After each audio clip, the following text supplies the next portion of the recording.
George and I are really struggling. This is bad. I mean, we've done a lot of takes. I don't know. It's bad. It's fucked up. But anyway, May 23rd, real quick, for you folks out there who like t-shirts and want an Uncuts t-shirt, I understand. Kevin and I have been trying to do Uncut t-shirts since we started this thing, 2 years ago? You were fucked up. We started this shit 3 years ago. Wow. Anyway, send us a personal message with your Uncut t-shirt ideas, and we'll see what we can do. Yeah, because we'll definitely get them, and we'll fucking throw a couple free ones out there. Sure. We're all about that shit. Strike Force review. Talking about some shit. The shit was fucking doo-doo. What did you say? Hot garbage? Yeah. Butthole juice? Yeah. All those things. Musty piss on a Sunday afternoon in the middle of August. Musty piss. That's our review on it. Okay, we're going to move on now. Next thing. Sylvia versus Super Mario. More hot piss. More doo-doo. Garbage. But for you folks who want to see it, just type it into YouTube and watch it. Marcus Pujanowski, for you people who don't know, is world's strongest man 3 times in a row. I mean, that nigga can lift refrigerators and stones and shit. Got busted for steroid use. Had to sit out a year. Mm-hmm. Well, no shit. Find a strong man who doesn't use something. I mean, he's crazy looking.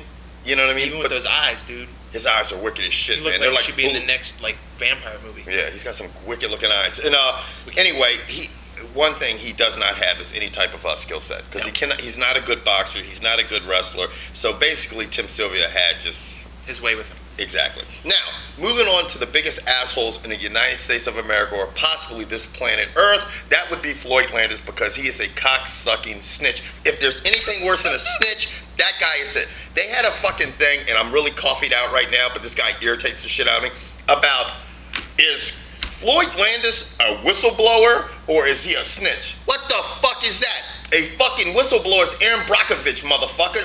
Floyd Landis is fucked up for no reason at all. He's just sitting there jerking off to some porn and says, hey, you know what? I guess I'll throw the whole USA cycling team under the bus today because I'm not having a good fucking day. That guy's a fucking dick, man.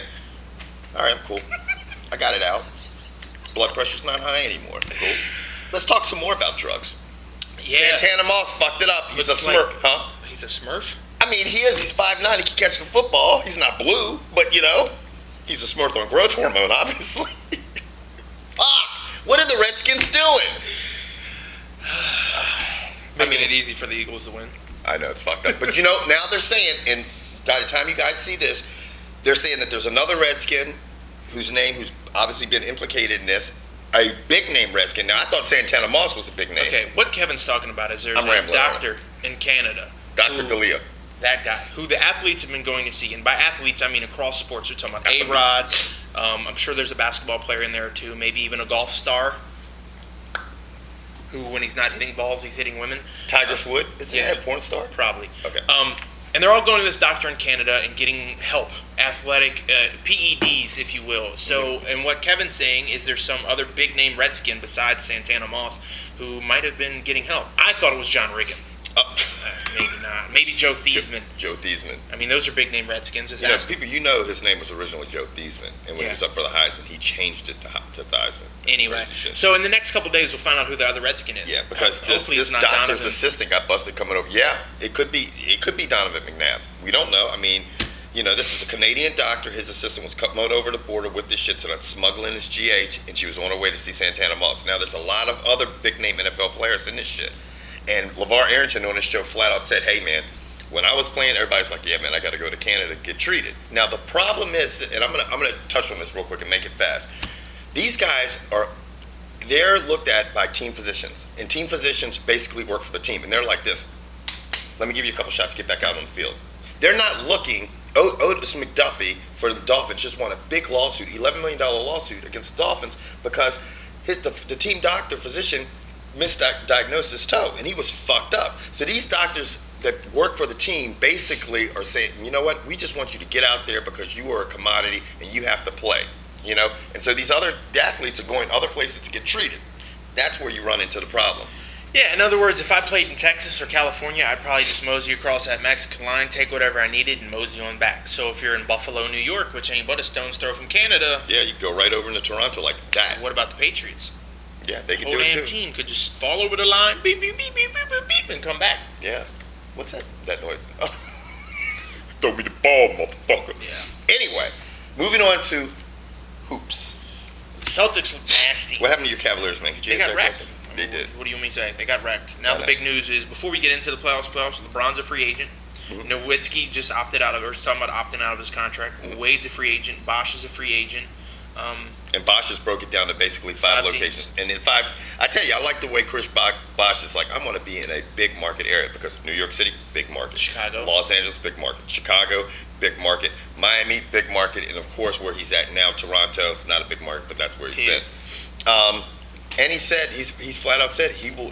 It depends on what LeBron does. So he's trying to maybe play alongside of LeBron. And they're talking about LeBron's going to Chicago. Yeah, he could go to play. They could both be in Chicago. But here's the thing: do not go to New York and do not go to New Jersey. Because if you're complaining about your supporting cast in Cleveland, who on God's green earth are you going to play with in New York and or New Jersey? Yeah. Even if you take New Jersey to Brooklyn, you still got those same rotten Bamas on your team. Yeah, Where they went 3.5 games this year. Actually, 9.5. Jersey, I don't know. It was fucking rotten. He's been in LA. LA's been courting him. That's why he's been, courtside at the LA games, because there's been rumor about getting rid of Bynum and bringing him in. Who knows? Anyway, back to what everybody probably is sitting here waiting for George and I to talk about, and everybody's been waiting for. A highly anticipated fight: Quinton Rampage Jackson versus Rashad Sugar Evans. Now, before we get to that fight, because those two guys genuinely don't like each other. I like that shit. Michael Bisping versus Dan Miller, I think, is the other big notable fight. Along with that, you're going to get to see Diego Sanchez, Amir Sadalaway versus my boy Dong Hong Kim, or whatever his name is. Todd Duffy. Who flung do? Yeah. Brown spots on the wall by who flung do. So on paper, for a lot of people, this probably doesn't look like the strongest card, but if you've watched the UFC in the past, for cards like this, you're thinking, I don't know. They turn out to be pretty good. Yeah. I'm not going to pay for it. I'll probably be at the bar watching it.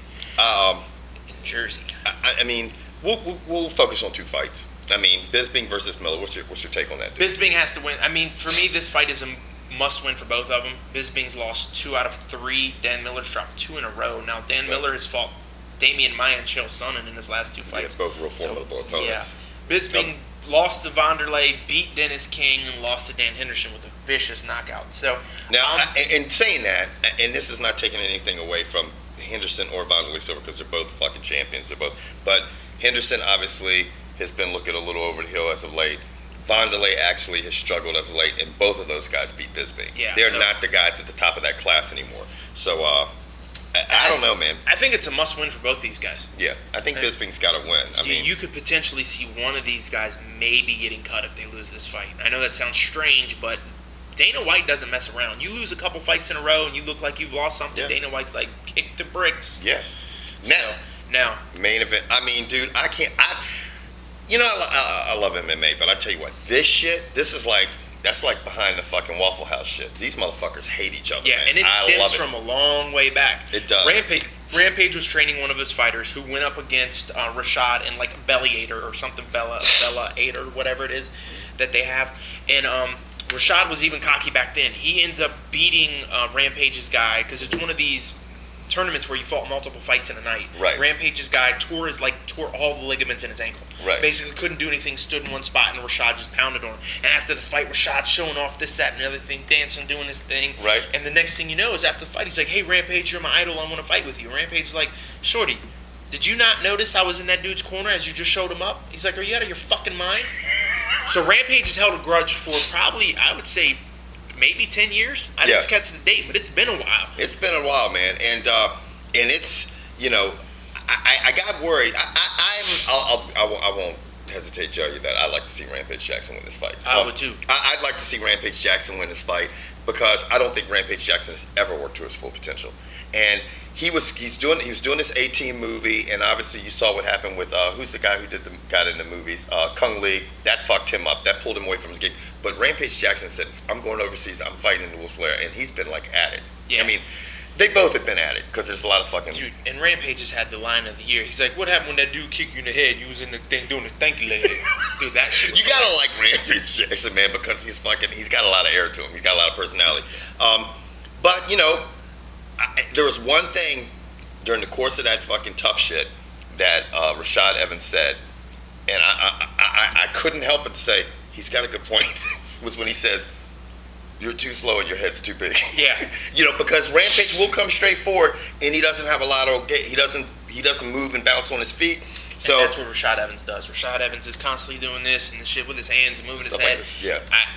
Now I I can't see, the times that basically Rampage has been taken out, it's been being put in a Muay Thai clinch and getting knees to him. He can definitely take a punch. Yeah. You're going to have to put together a 2-3 piece. You're going to have to land a lot of combinations on his ass.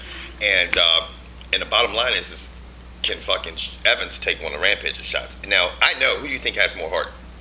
Oh, Rampage Jackson has more heart. I'd than have to Rashad agree Evans. too. It'll be a good fight. Will it be worth my money? I'm not sure. I'll probably read about it online because It ain't gonna be worth your money. You're gonna be sitting around my couch, man. No, I'll be out of town. Oh, for real? Going to the beach. It's Memorial Day weekend. Yeah, fuck that Jesse's shit. got to go back to class. I'm serious. We're out, man. She has a beach house.